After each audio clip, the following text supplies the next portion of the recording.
नमस्कार, स्वागत है आपका Sai culinary solution kitchen to plate solution channel पे। डियर फ्रेंड्स, आज हम एक ऐसी समस्या का समाधान आपको देने जा रहे हैं जो फूड प्रोसेसिंग इंडस्ट्री में जनरली लोग निगलेक्ट करते हैं और जिसका खामियाजा बहुत बड़ा भुगतना पड़ता है।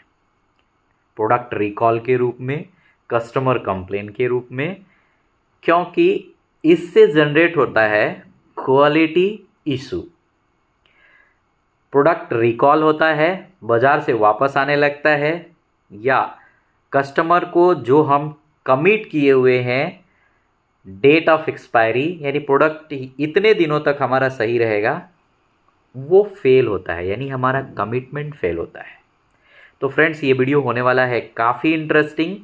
आपसे मैं पुनः अनुरोध करूंगा, अगर आप इस चैनल पे नए हैं तो प्लीज़ मेरे चैनल को सब्सक्राइब करके बेल आइकन दबा दीजिए, सो दैट आप इस तरह के अपडेट से स्टे ट्यून्ड रहेंगे। फ्रेंड्स, वो क्या है जिसकी वजह से हम इस समस्या से जूझते रहते हैं? अक्सर आपने सुना होगा कि आपने 3 दिन का लाइफ दिया मावा के आइटम का, और 1 डे में ही या 2 डे में ही कस्टमर आपके पास वापस प्रोडक्ट को लाता है और बोलता है कि प्रोडक्ट आपका एक ही दिन में ख़राब हो गया। कभी काजू का आइटम का 5 दिन आपने दिया, या फिर कोई अदर प्रोडक्ट जो आप प्रोसेस करते हैं और बेचते हैं फाइनल फिनिश गुड के रूप में, उसकी लाइफ सपोज दैट आपने पैकिंग में 1 महीने के दिया, वो 20 डेज़ में 17 डेज़ में ही पफ हो गया, ख़राब हो गया, रानसीड हो गया, स्मेल आ गया, फॉल स्मेल आ गया, कोई भी प्रॉब्लम आ गया, टेस्ट डेविएट हो गया, आपके पास आ जाता है वापस। आप बहुत सारे रीज़न्स निकालते हैं और होता भी है। उनमें से ही एक रीज़न जो मैं आज इस वीडियो में आपको बताने जा रहा हूँ। हालांकि मैं ये कहूँ कि सिर्फ और सिर्फ एक यही रीज़न है तो गलत होगा, बहुत सारे रीज़न होता है। मैं बताना चाहूँगा, सबसे बड़ा रीज़न तो होता है कि हमारा गुड मैन्युफैक्चरिंग प्रैक्टिस अगर प्रॉपर डिज़ाइन नहीं है, हमारा प्रोसेसिंग एरिया फुल फैसिलिटेट नहीं है, प्रोक्योरमेंट का प्रोसेस जो हमारा है वो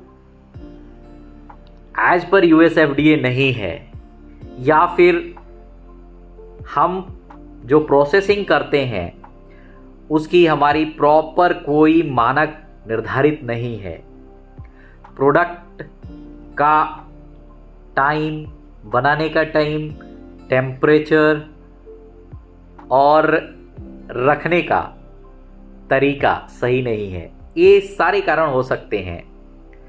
हाइजीन भी एक बहुत बड़ा मैटर करता है। अगर सच माने तो प्रोडक्ट के लॉन्जिटिविटी पे हाइजीन का प्रोपोर्शनली इतना महत्व है जितना कि और किसी का मैं कहूँ तो कम है।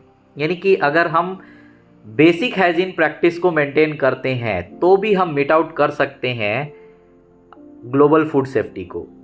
अगर स्टैंडर्ड अपने आपने हाइजीन का बना लिया है, बहुत अच्छी हाइजीन प्रैक्टिस है अगर आपके प्रोसेसिंग प्रेमाइसेस में, तो आपके प्रोडक्ट रिकॉल का चांसेस कम हो जाता है। ये वीडियो भी मैं हाइजीन के एक टर्मिनोलॉजी पे ही बना रहा हूँ। जनरली हम इक्विपमेंट और फूड कांटेक्ट एरिया के हाइजीन पे ज़्यादा ध्यान नहीं देते हैं, ये उसी से रिलेटेड है। पूरा वीडियो अंत तक ज़रूर देखिएगा और पसंद आने पे लाइक ज़रूर कर दीजिएगा, और आगे भी फॉरवर्ड कर सकते हैं। होता क्या है फ्रेंड्स कि हम हाइजीन के बारे में जानते तो हैं, बहुत सारी चीज़ें हमने सुना है और बहुत सारे हाइजीन मेंटेन करते हैं। पर्सनल हाइजीन मेंटेन कर लिया हमने, और थोड़ा सा जो है इक्विपमेंट वगैरह को ऐसे ही वॉश कर देते हैं, रख देते हैं, ये वो सारा प्रोसेसिंग एरिया को क्लीन करते हैं। कुछ हमने डेली रूटीनल क्लीनिंग शेड्यूल भी बना रखा है, कुछ हमने वीकली और कुछ थॉरली डीपली, जिसको ग्रेवयार्ड बोलते हैं, ये सब बना रखा है हमने, सब फॉलो करते हैं। मगर होता क्या है, जनरली ये सब अच्छे से फॉलो होने के बावजूद भी एक चीज़ छूट जाती है, वो है वो नॉन अप्रोचेबल एरिया या वो non approachable part of equipment जहाँ हमारा प्रोडक्ट जाता है, प्रोडक्ट टच होता है, मगर वो एरिया में हम अप्रोच करके क्लीनिंग नहीं कर पाते हैं, ब्रश नहीं पहुंच पाता है, हाथ नहीं पहुंच पाता है, हमारा डिसइंफेक्टेंट नहीं पहुंच पाता है, हम उस एरिया की क्लीनिंग नहीं करने के वजह से हमारा सारा हाइजीन, सारा प्रैक्टिस, अच्छा गुड मैन्युफैक्चरिंग प्रैक्टिस का जो भी हम फॉलो करते हैं हाइजीन स्टैंडर्ड, वो सब फेल हो जाता है। क्यों? क्योंकि हमारे इक्विपमेंट में कुछ ऐसा पार्ट, कुछ ऐसा जगह होता है जहाँ पे फूड तो कांटेक्ट में जाता है मगर वहाँ हमारा अप्रोच नहीं जाता है जिससे कि हम उसको क्लीन कर सकें। यानी हम आज बात करने वाले उन नॉन ऑपरेशनेबल एरिया को क्लीन करने का तरीका, और बिना इक्विपमेंट को डिसमेंटल किए। बहुत सिंपली ये प्रोसेस डेयरी इंडस्ट्री में वर्षों से यूज हो रही है, जिसको हम बोलते हैं CIP, क्लीन इन प्रोसेस। हालांकि डेयरी इंडस्ट्री में क्या होता है कि ये प्रोसेस जनरली ऑटो होता है, सिर्फ केमिकल सोल्यूशन बनाना होता है और स्टेप्स फॉलो हो जाते हैं और पूरा का पूरा इक्विपमेंट, पूरा का पूरा पाइपलाइन जो है सैनिटाइज हो जाता है। मगर मिठाई इंडस्ट्री की हम बात करें तो हमारा मुस्ता मशीन का कुछ ऐसा एरिया होता है जो फूड कांटेक्ट में तो आता है मगर हम उसको इजीली क्लीन नहीं कर पाते हैं, या बहुत ऐसे हैं, एजेस हैं, कॉर्नर्स हैं, टॉप बॉटम बैक कॉर्नर्स बोल सकते हैं, TBBC, जहां हमारी अप्रोच नहीं होती है। वहां पे हमें CIP फॉलो करना चाहिए अपने मिठाई इंडस्ट्री में भी। क्लीन इन प्लेस, बिना डिसमेंटल किए इक्विपमेंट को प्रॉपर हाइजीन स्टैंडर्ड मेंटेन कराना। उसमें कुछ 5 स्टेप्स हैं जिसको आपको फॉलो करना है, जिसमें पहला स्टेप्स है सिंपली वार्म वाटर लेते हैं, 35 से 45 डिग्री सेल्सियस के बीच वार्म वाटर लेते हैं, उससे रिंस कर देते हैं। रिंस करेंगे क्या करेंगे, रिंस करते हैं तो क्या होता है, थोड़ा प्रेशर वाटर का होना चाहिए। रिंस करने से क्या होगा कि जो प्रीवियस प्रोडक्ट का रेजिड्यू होगा, सॉइल होगा, वो जो है डाइल्यूट होकर के बाहर निकल जाता है और हमारा इक्विपमेंट नेक्स्ट लेवल पे क्लीनिंग के लिए रेडी हो जाता है, यानी दूसरा स्टेप के लिए रेडी हो जाता है। दूसरा स्टेप क्या करना है, अपने को कास्टिक वॉश करना है, जिसको अल्कलाइन क्लीनिंग भी बोलते हैं।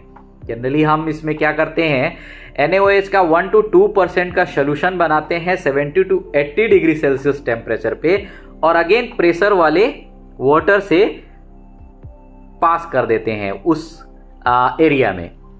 और इससे होता क्या है कि जो भी प्रीवियस प्रोडक्ट होता है उसका जो है फैट ब्रेक डाउन हो जाता है, प्रोटीन ब्रेक डाउन हो जाता है, और माइक्रोबियल ग्रोथ जो है अब आगे कम होनी शुरू हो जाती है। कम होनी शुरू हो जाती है क्या, अब वहाँ पे एक ब्रेक लग जाता है और फिर उसके बाद एक इंटरमीडिएट रिंसिंग कर देते हैं नॉर्मल वाटर से ही, ताकि जो अल्कलाइन रेसिड्यू पहले का है वो हट जाए।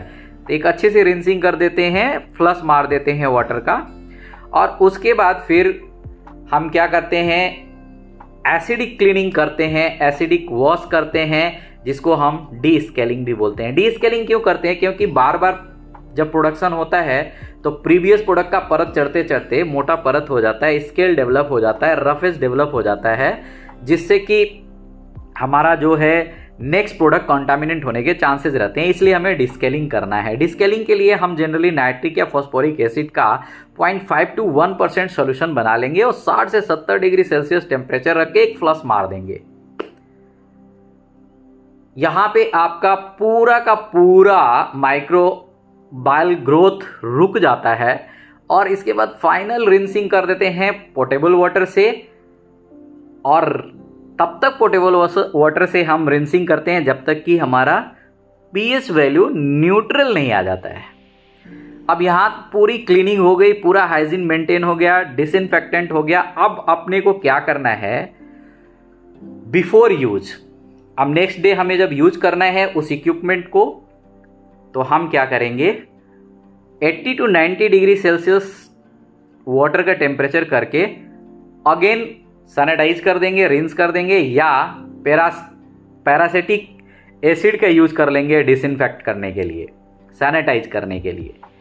इस तरीके से जो हमारा इक्विपमेंट है नेक्स्ट प्रोसेसिंग के लिए कंप्लीटली सेफ है, किसी भी तरह का कंटामिनेशन कैरी फॉरवर्ड नहीं होगा।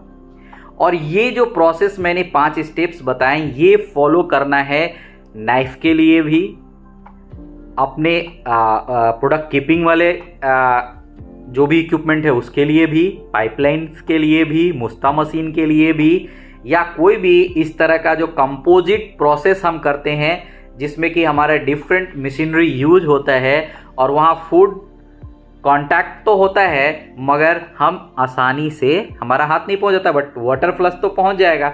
और ये सोल्यूशन बनाना है जैसे मैंने बोला वैसे बना करके फ्लश करना है, केवल बहुत सिंपल प्रोसेस है और इससे बहुत अच्छा हाइजीन जो है मेंटेन हो जाता है और किसी भी तरह का फर्दर कंटामिनेशन के चांसेस जो है बहुत ही कम हो जाते हैं, क्योंकि हमने पर्सनल हाइजीन खूब अच्छे से मेंटेन किया हुआ है, सब कुछ किया हुआ है, लेकिन कुछ नॉन अप्रोचेबल एरिया जैसे कि टॉप बॉटम बैक कॉर्नर हो गए फूड कांटेक्ट एरिया के, जो कि अनदेखा रह जाता है।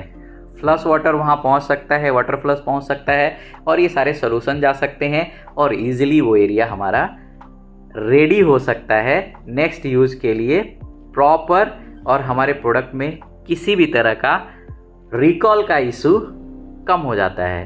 हालांकि अदर दूसरे कारण भी हैं जो मैं आगे आपको फर्दर वीडियोस बना करके बताऊंगा, और भी बहुत सारे ऐसे कारण हैं जो फूड स्पॉयलेज में मैंने 21 कारण इसी चैनल पे वीडियो बना रखा है, जिसमें 21 रीज़न है फूड स्पॉयलेज के।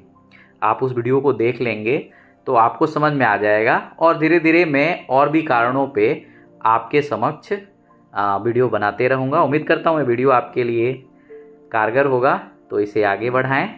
धन्यवाद।